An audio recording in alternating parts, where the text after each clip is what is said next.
გადატვირთვა გათავისუფლების გარეშე არ მოხდება საქართველოს პოლიტიკური პატიმრები და ვაშინგტონთან უკეთესი ურთიერთობების ფასი. ამ სათაურით აქვეყნებს სტატიას გავლენიანი საერთაშორისო ორგანიზაცია Freedom House-ი. ტექსტში ვკითხულობთ, რომ ტრამპის ადმინისტრაციამ საქართველოს პოლიტიკური პატიმრების გათავისუფლება უნდა განიხილოს როგორც პირველი ტესტი იმისა, ნამდვილად მზად არის თუ არა ქართული ოცნება შტატებთან ურთიერთობების ნორმალიზებისთვის.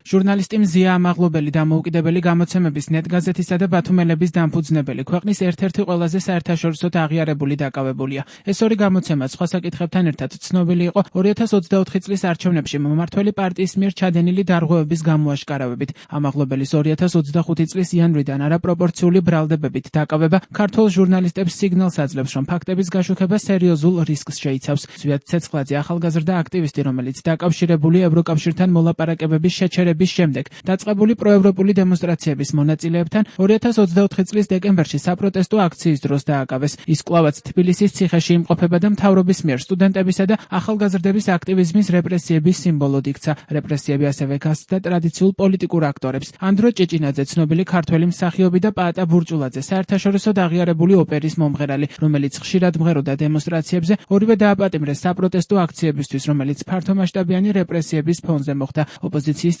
წარმომადგენლები, მათ შორის გიორგი ვაშაძე, ზურაბ ჯაფარიძე, ნიკა მელია და ელენე ხოშტარია, ოპოზიციონერი პოლიტიკოსი და 4 შვილის დედა, ასევე დააკავეს ან სისხლის სამართლებრივი დევნა განიცადეს. 2024 წლამდე არსებული მხოლოდ რამდენიმე იზოლირებული შემთხვევისგან განსხვავებით, ქართველი ადამიანის უფლებათა დამცველების თქმით, ამჟამად 113 პირს აღეკვეთა თავისუფლება ისეთ შემთხვევებში, რომლებიც ფართოდ განიხილება როგორც პოლიტიკურად მოტივირებული.